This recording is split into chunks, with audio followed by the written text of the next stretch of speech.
Okay, so I want to talk about leadership, right? Because again, as we talked about previously, you've been about this fight. It's nothing new to you, especially when discussing fighting for mothers who have been impacted by the disease of gun violence, fighting for a community, and really fighting that victory is won for our community in this battle, this disease of violence. Right. And it's so admirable. It's an admirable fight, but it takes qualities to lead, not just in your own life, but to gather others. Hmm. Where do those qualities come from? Like, where did you get the leadership skills? Did you always know they were there? Were they sparked? Like, how did that happen?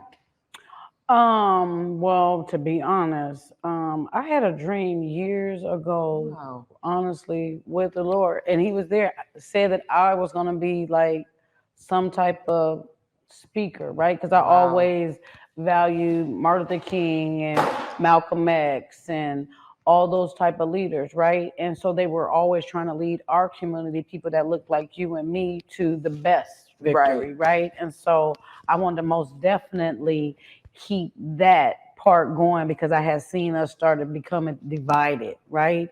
And so, um, but I got feared, right? I Mm, came into fear. I came into fear because of I wasn't in a positive practice, okay. right? And so I worked at Pocan Neighborhood House, Seattle Neighborhood Group, Community Safe Passage. I worked all throughout my community for the last 25 years. So through different trainings, it taught me how to better me, right? It Yeah. taught me how to make sure that I need to make sure that my hands was clean Wow. before I try to support someone else.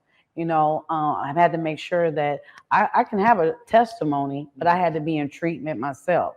And so, but it took what I went through Yeah. to be able to identify that because at first I was just going to the trainings, right? And I'm hearing it, but I wasn't replicate. I wasn't totally feeling it, right? I Yeah. was just doing the work because this I need this money, right? Mhm. But um once I started seeing that my phone never stopped ringing and people are really dependent on me, I said, you know what, I need to you gotta really, really, Wow. make some changes and do what you need to do to help your community. Mhm. Because honestly, there's no turning back now. They need you. This is a part of your journey, and then I started becoming not so scared, right? But then I still was in fear. I was like, Lord, nobody likes me. I'm not loud enough.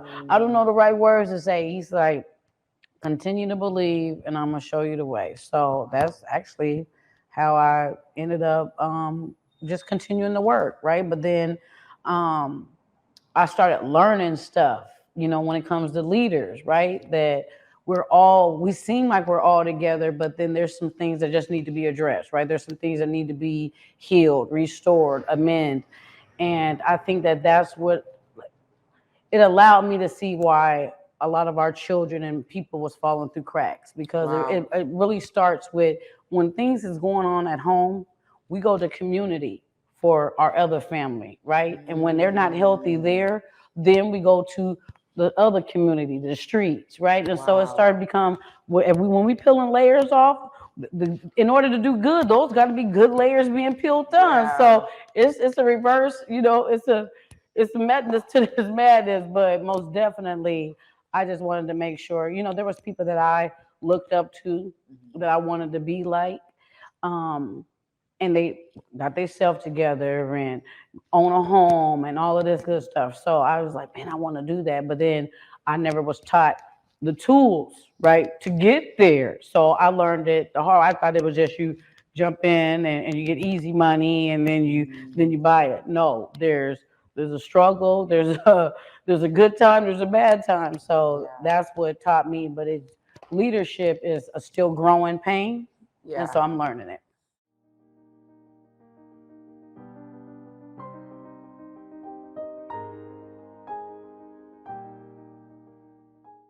Yeah, and thanks for being transparent about some of the insecurities that leaders do have because from what I heard is God presented you with this, A long time yeah, ago. this vision of like, this is your purpose. Hmm. And you might have scaled back like a lot of us do, because it's like, why do you see me in this light? Right. I don't want this. Yeah. I've learned that's really a lot of purposes. The things that you don't really want or naturally draws you to. Some things you are naturally drawn to, but it's those things that you're like, I don't feel worthy of even stepping up to that. Yeah. I got to get myself right, or I haven't had the tools to really do that. But I learned, like, God doesn't call the equipped, he equips the called. Yeah. But it sounds also that those leadership skills took time to nurture, and they weren't what you had anticipated going in. No. What do you have to say for our young leaders today who want to represent the community and want to take their hardships and use it for a larger purpose or a vision or even a movement, but just don't know where to start? Well, that's nice.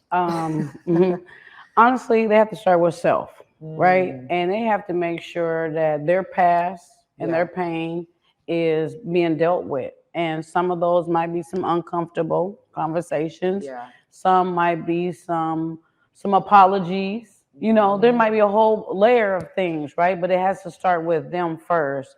And I think that the leaders need to be aware of their background music and what does that mean, you know, the influence, right? And your attachments, making sure that they're positive, right? And so being okay with saying, just because someone don't get along with someone else, if you and them are ace boon coon, continue that bond, right? Yeah. And honestly encourage to help the other person to have a better understanding of, we don't got no reason to be mad at each other. We don't know each other to be mad at each other, right? And even if we do, what are we mad about?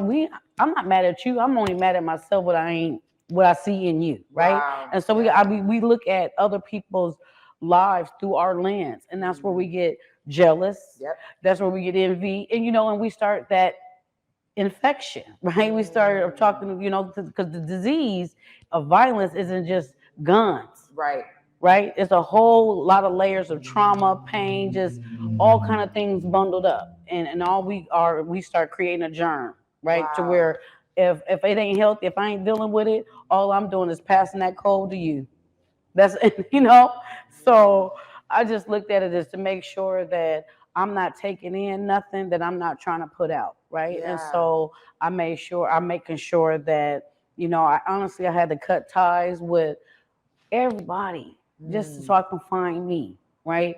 And then when I go back to rebuilding friendships and relationships, that they're healthy, Yeah. right? That they are, valued, valuable to be in my life, right? Because our life, this is our temple, and we have to treat this not as net worth money, but every piece of layer that we give away, that's a percent of you. And so you got to make sure that percent is going replicate, bundle, in a positive manner. So, that's how I look at it. I look at our community as family. Yeah. And as we're a whole. And I just think that together, but not you and not you, together, that we can combat this war,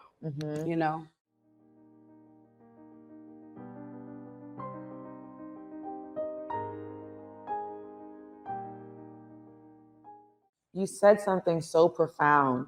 It was that the violence doesn't start with the gun.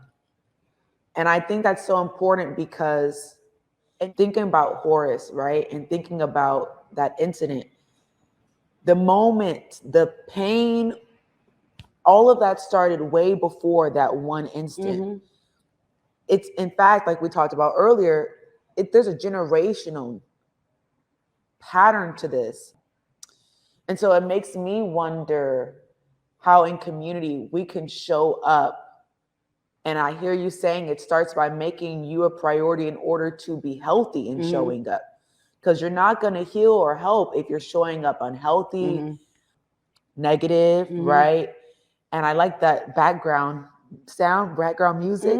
Yeah, I like be that okay idea. with that, right? Yeah. And be firm. But tell your friend, that's not okay what you're doing. Yeah. But still be okay with the friendship. Yeah. Don't be intimidated of losing a friendship because of their behavior that you really not okay with. Because if you going home uncomfortable, Yeah. that's not your friend. You're not supposed to Yes. be uncomfortable, you know. So I've learned that, and I've learned that our leaders, honestly, leaders need to have each other's back, Mm, right?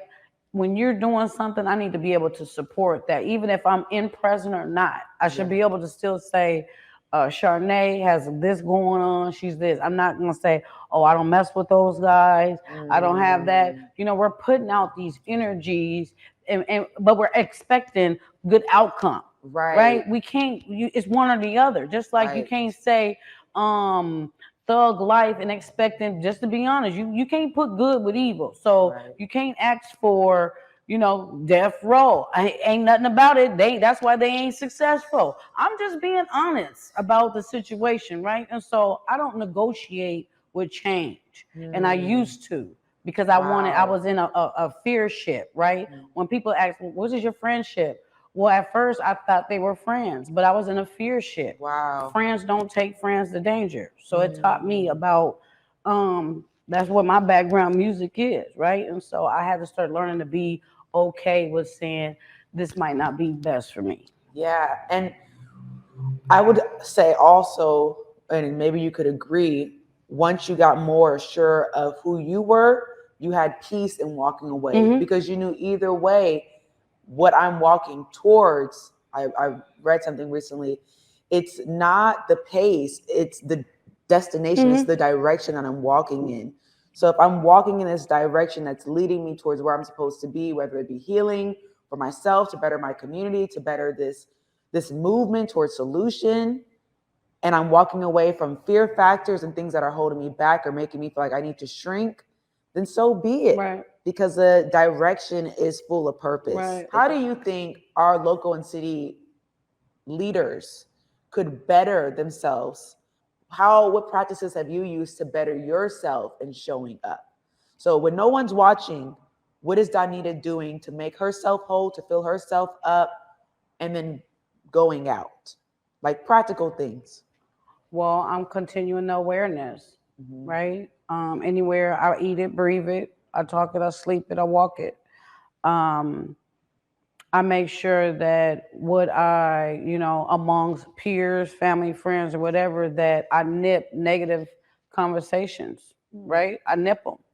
It's not healthy. Yeah. And let's just find the great in everybody. We already know all the bad, right? It's time to find greatness. It's time to change. We already know what being angry about, every having an attitude about. I haven't never seen a community, and I just want to know if it exists, a whole month of love, Wow. a whole month, just even a month, let alone a year of life for the rest of our life.